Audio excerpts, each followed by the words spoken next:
The Battle of Mill Springs, also known as the Battle of Fishing Creek in Confederate terminology, and the Battle of Logan's Crossroads in Union terminology, was fought in Wayne and Pulaski counties, near current Nancy, Kentucky, on January 19, 1862, as part of the American Civil War.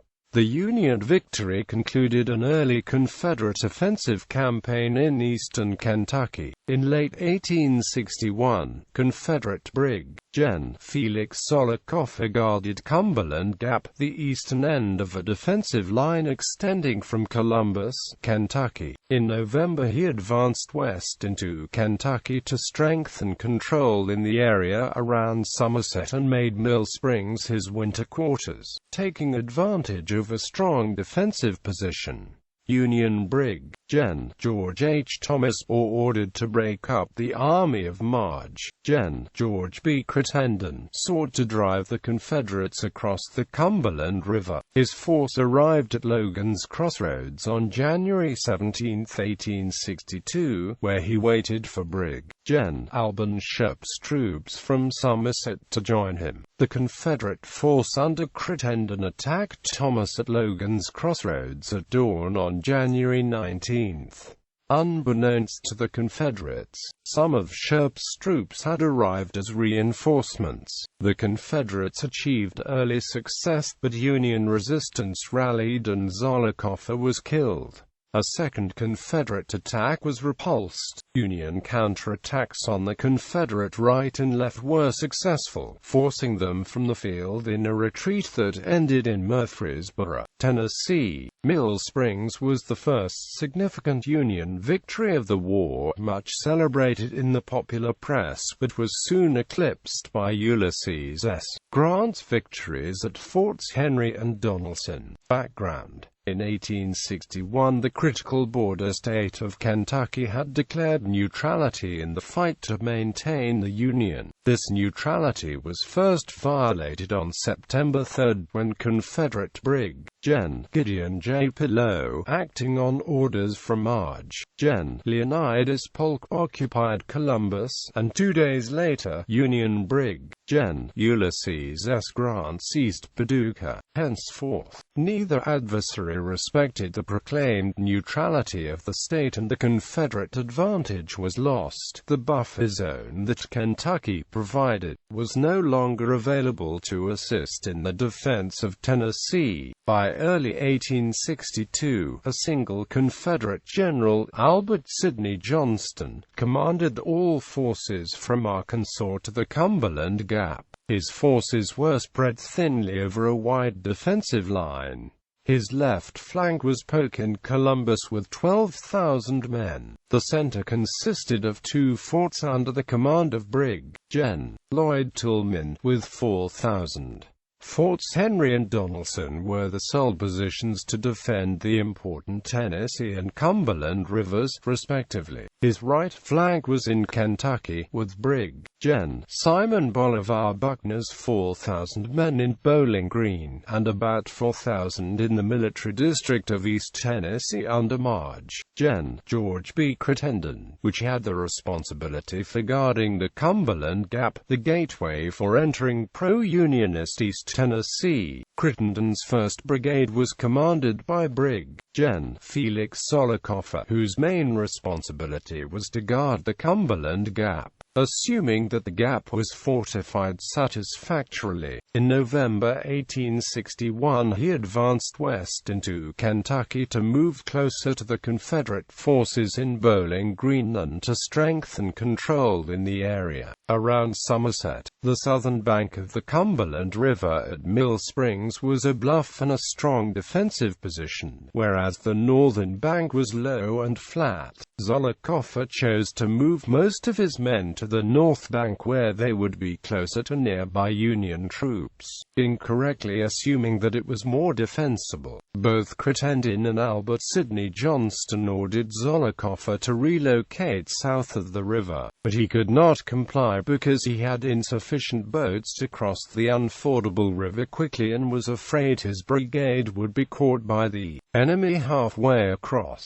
Union Brig.Gen. George H. Thomas received orders to drive the Confederates across the Cumberland River and break up Crittenden's army. Thomas left Lebanon and slowly marched through rain-soaked country, arriving at Logan's Crossroads on January 17, where he waited for Brig.Gen. Alban F. Shoep's troops from Somerset to join him. Crittenden, who until early January had remained in his headquarters in Knoxville, arrived at Mill Springs and realized that his inexperienced subordinate was in a dangerous situation. He devised a plan to attack the Union force before it could concentrate against him. One section of the Union Army, 3 brigades under Thomas, was located at Logan's Crossroads, while Shoep's brigade was at Somerset, separated by rain-swollen Fishing Creek, which might be a sufficient barrier to prevent the forces from joining together quickly. Crittenden ordered Zollicoffer to attack the Union camp at Logan's Crossroads at dawn on January 19.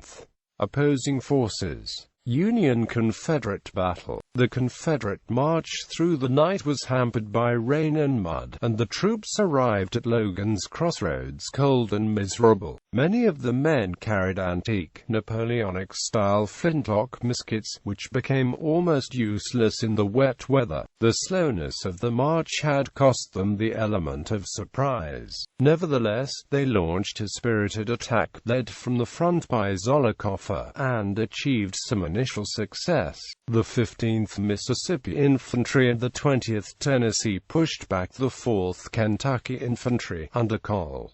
Speed S. Fry, as well as the 2nd Minnesota and 10th Indiana and some Union cavalry. In the poor visibility of the dark woods, clouded with gun smoke, confusion reigned. Zollicoffer, who was conspicuously in front of his men with a white raincoat, mistakenly approached the Union 4th Kentucky Infantry, believing they were Confederates firing on their own men.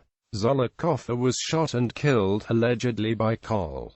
Fry himself. The sudden death of the commander and heavy fire from Fry's regiment caused the center of the Confederate line to fall back momentarily in confusion. Crittenden rallied his men and ordered a general advance by Zollicoffer's brigade and the brigade of Brig.Gen. William H. Carroll. At this point, Thomas arrived on the field and ordered the 9th Ohio to advance while the 2nd Minnesota maintained heavy fire from the front line. Colonel Robert L. McCook, commanding Thomas's 3rd Brigade, wrote that the lines were so close that the enemy and the 2nd Minnesota were poking their guns through the same fence. Quote, "When the 9th Ohio turned the Confederate left flank, the battle was decided. The Confederate troops broke and ran back toward Mill Springs in a disorderly rout, and Crittenden, who was rumored to be drunk during the battle, was powerless to stop them. They frantically crossed to the south side of the Cumberland, abandoning 12 valuable artillery pieces, 150 wagons, more than 1,000 horses and mules, and all of their dead and wounded. The retreat continued all the way to Chestnut Mound, Tennessee, about 50 miles due east of Nashville. Aftermath.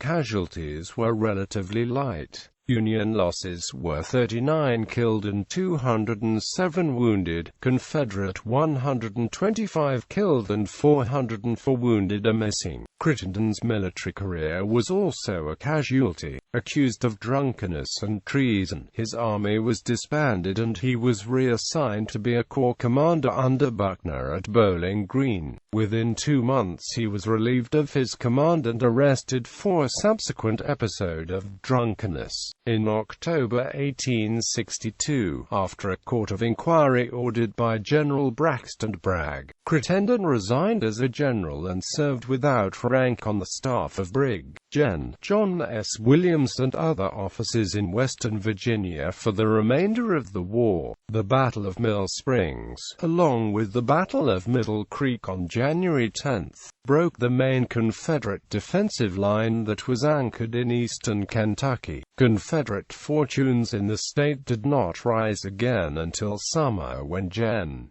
Braxton Bragg and Marge.Gen. Kirby Smith launched their Kentucky campaign, which culminated in the Battle of Perryville and Bragg's subsequent retreat. Mill Springs was the larger of the two Union Kentucky victories in January 1862. With these victories, the U.S. carried the war into Middle Tennessee in February.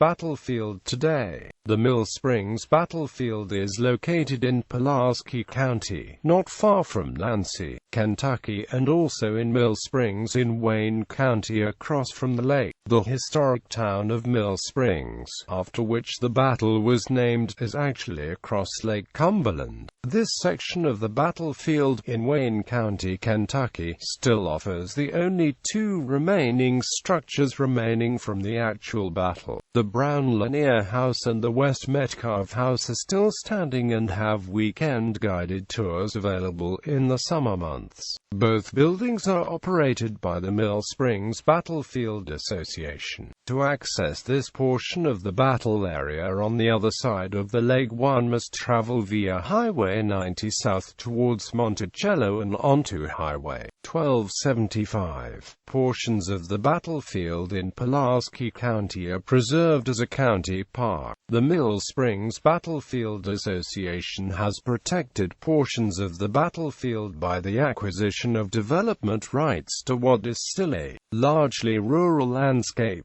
or by outright purchase. Zollicoffer Park contains the Confederate Cemetery, which consists of a mass grave. There is a corresponding Mill Springs National Cemetery in Nancy, where the Union dead were interred. The battlefield, which covers about 105 acres, was named by the United States Secretary of the Interior as one of the top 25 priority battlefields and is considered a historic landmark. The Zolli tree was the tree attributed as the place Felix Zollicoffer fell. It no longer exists, the victim of a lightning strike, but the stump is marked.